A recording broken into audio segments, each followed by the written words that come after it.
Hey Oliver, you know that old saying, love is water, money is oil? It's always kind of stuck with me. Like, can they really coexist, or is it just, well, an inevitable mess? G'day, Mela. The classic conundrum. Look, it's a brilliant metaphor, isn't it? Because on the surface, they seem so different, almost antagonistic. One's all fluid and flowing, emotional, about connection, right? And the other, money, it's tangible. It's about resources. But the truth is, in our lives, they're constantly intersecting, aren't they? They're like profoundly impactful on everything we do, especially our relationships. So yeah, the book we're talking about today really dives deep into this, exploring how these two massive forces just completely shape us in our connections. It's not just about whether they can coexist, it's how they do and how we manage that. Yeah, I totally get that. It's not just a cute phrase, it's a real life challenge for, like so many people. I mean, you can feel that tension, right? But the idea that love is water, it suggests something so essential, so life-giving. What exactly does it mean when we talk about the nature of love in this context, though? Like, beyond just the romantic stuff. I'm thinking, familial love, platonic love, all of it. How does that water aspect really play into shaping our experiences and our actual decisions, especially when money comes into play? That's a fantastic point, Mela. When we talk about the nature of love, we're really looking at its foundational elements, aren't we? It's that deep emotional bond that gives our lives meaning. Whether it's the fierce, protective love for family, the passionate connection of romance, or the unwavering support of true friendship, love is, in a way, the undercurrent for everything. It influences our values, our sense of security, and even our willingness to take risks or make sacrifices. The book highlights how these different forms of love shape our experiences, sometimes consciously, sometimes not.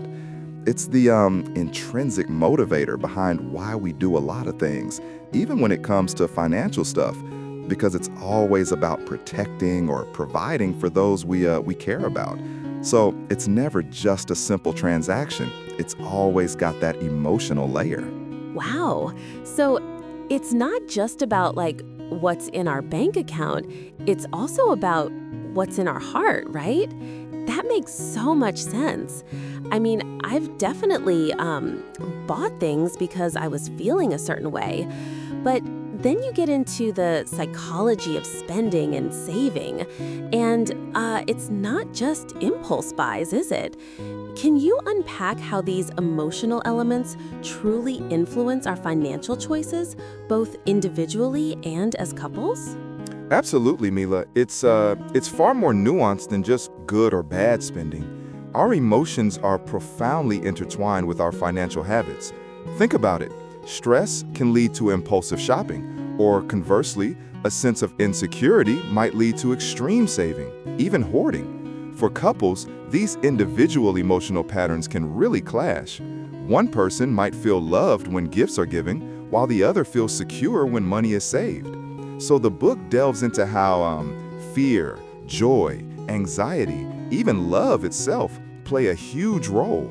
These aren't just abstract feelings. They directly impact whether we, say, invest aggressively or cautiously, or whether we splurge on a holiday versus putting money aside for a rainy day. It's a fascinating and often overlooked aspect of financial planning, really. Like, why do we do what we do with our money? A lot of it comes back to how we're feeling. That's really insightful. So it's like our inner world is directly dictating our outer financial reality. But then what happens when that emotional connection to money creates stress within a relationship? I mean, financial stress, it's a huge thing for so many couples. How do we even begin to navigate those complexities? Like when you're feeling that tension, what are some initial strategies for coping, for supporting each other when you're going through financial hardships? Yeah, it's a big one, Mila. Financial stress can honestly feel like an existential threat to a relationship, can it? The first step really is acknowledgement, just saying we're feeling this out loud. Then it's about shifting from blame to a united front. Think of it like this. It's not you caused this, it's we're facing this.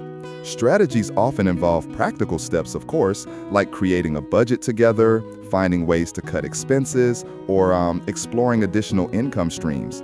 But crucially, it's also about emotional support. It means listening without judgment, validating each other's feelings, and reminding yourselves that your bond is stronger than the temporary financial squeeze.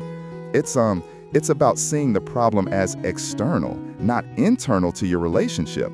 That mindset shift is absolutely key. That's a really important distinction, Oliver, putting the problem outside the relationship. But let's say a couple has gone through a tough financial period. Maybe there were disputes or trust was kind of eroded. How do you even begin to rebuild that trust? I mean, it's not just about fixing the budget, is it? It's the emotional repair work. What does the book suggest for genuinely mending those bonds after financial disagreements? You've hit on a crucial point there, Mila. Rebuilding trust isn't just about spreadsheets, it's about vulnerability and consistent action. The book emphasizes that it starts with transparent communication, absolutely brutal honesty about past mistakes or financial secrets. It's about demonstrating a genuine commitment to change, like setting up joint accounts for certain expenses or regularly reviewing financial statements together. More than that, it's about active listening, really hearing your partner's fears and concerns without defensiveness. It might involve seeking professional guidance too, like a financial counselor to mediate and establish new healthy patterns. It's a marathon, not a sprint, and it requires consistent effort from both sides. It's almost like building a new, stronger foundation, stone by painstaking stone, you know? Yeah, that's a perfect analogy. And speaking of foundations, how do couples actually align their financial goals with their shared dreams? I mean, we all have individual aspirations, but then there's the us part. And I'm especially curious about how things like love languages and even cultural differences can play into all of this. Like, what if my idea of a secure future looks totally different from my partner's because of how we were raised or how we express love? Right. That's where it gets really interesting, Mila. Aligning financial goals with shared dreams requires a deep understanding of each other's core values. The book highlights the power of explicit communication about money, not just about what you want to buy, but what kind of life you want to build. For instance, if one partner's love language is gifts, their spending habits might look different from a partner whose language is acts of service or quality time. It's about translating those expressions into financial planning. And then culture? Oh, that's huge. Different cultures have vastly different attitudes towards saving, debt, family support, and even discussing money openly. So you might have one partner from a culture where saving every penny is sacrosanct, and another where family support takes precedence, like financially supporting extended relatives. It's about recognizing these ingrained patterns and finding common ground, building a new, shared financial culture, really. It requires a lot of empathy and a willingness to understand where the other person's coming from. It's not about being right, it's about building consensus. That's a lot to unpack, Oliver. It really makes you think about how many layers there are to money beyond just the numbers. But it's not all doom and gloom, right? There must be success stories. I mean, the book talks about couples who have really overcome significant financial challenges. Can you share a bit about what makes those stories stand out? And, how does love really play its part in those moments of adversity? Also, what about the idea of charity and social responsibility? How does that fit into this bigger picture? Oh, absolutely, Mila. There are so many inspiring stories, and the book really shines a light on them. What often makes these couples successful is their unwavering commitment to each other, even when the bank account looks grim. It's about that shared vision and a refusal to let money divide them. They might have had to make tough choices, live frugally for a while, or even restart from scratch, but their love became their anchor. It's the strength of love and adversity, that genuine partnership, that transforms hardship into a shared journey, not a wedge. And charity, that's such a beautiful extension of this. It's about recognizing that financial well-being isn't just about personal gain. It's about giving back, about contributing to the greater good. It aligns our financial values with a broader sense of responsibility, often strengthening that internal feeling of purpose within a relationship. It's like proving that money can be a tool for good, a way to spread the water of love beyond just your immediate circle. That's a really lovely way to put it, spreading the water of love. It makes me think about the bigger picture, you know? Like, how do we balance personal ambition with contentment? Because sometimes chasing financial success can feel endless, and it can really overshadow the simple joys or the love you already have. How does the book suggest we create a financial partnership that's actually rooted in love and mutual respect, rather than just, a relentless pursuit of more? That's the million-dollar question, isn't it, Mila? The book offers a roadmap, really, for finding that sweet spot between ambition and contentment. It's not about rejecting ambition outright, but about defining what enough means for your specific partnership. It involves regularly checking in, adjusting goals as life evolves, and ensuring that financial pursuits enhance rather than detract from your relationship. It's about creating a partnership where financial decisions are made jointly, transparently, and with respect for both partners' aspirations and comfort levels. It's not just about accumulating wealth. It's about intentionally building a life where money serves your shared values and dreams, not the other way around. It really shifts the focus from what can money get me to how can money help us live the life we love together. So it's about intentionality then, rather than just letting money happen to you. I really like that. It feels like a much more empowering approach. And finally, for anyone listening, maybe someone who feels overwhelmed by this whole love versus money thing, what's the ultimate invitation from this book? Like, what's the big takeaway for individuals and couples alike? What do you hope readers or listeners will reflect on and ultimately build? Well, Mila, the ultimate invitation is a profound one, to reflect deeply on your own financial values and, if need be, to redefine your relationship with money. It's about understanding that money is a tool, not an end in itself, and that its true power lies in how it can support your love and your life's purpose.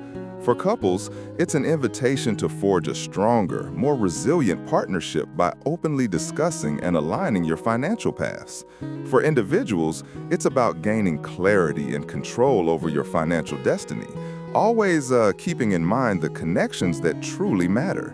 Ultimately, the book encourages everyone to build a legacy that isn't just about financial assets, but about a rich tapestry of love, wisdom, and genuine well-being. It's about leaving behind something truly meaningful, not just a bank balance.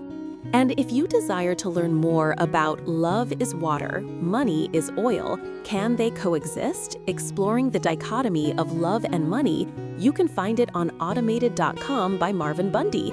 Oliver, it really feels like we've journeyed through so much, from the abstract idea of water and oil to the concrete steps of building a financial partnership rooted in love. What's the biggest misconception people have about this dynamic? That's a fantastic closing thought, Mila. The biggest misconception, I'd say, is that love and money operate in completely separate spheres, or even worse, that they're inherently at odds. People tend to think one must sacrifice for the other, but as the book illuminates, it's about integration, about understanding how they can mutually enhance each other when managed thoughtfully. So it's not about choosing sides, but finding that perfect emulsion, that blend where the water nourishes and the oil lubricates, rather than separating into distinct layers. How does someone start to achieve that balance in their daily lives? Precisely, Mila. It begins with self-awareness and open dialogue. Understand your own financial triggers and emotional connections to money. Then engage in honest, non-judgmental conversations with your partner. It's about building a shared narrative for your finances that respects both individual needs and collective aspirations. This isn't just about managing money, it's about cultivating a healthier relationship with it. That makes so much sense. It's truly about bringing our whole selves to our financial lives, connecting the heart and the wallet. A powerful journey.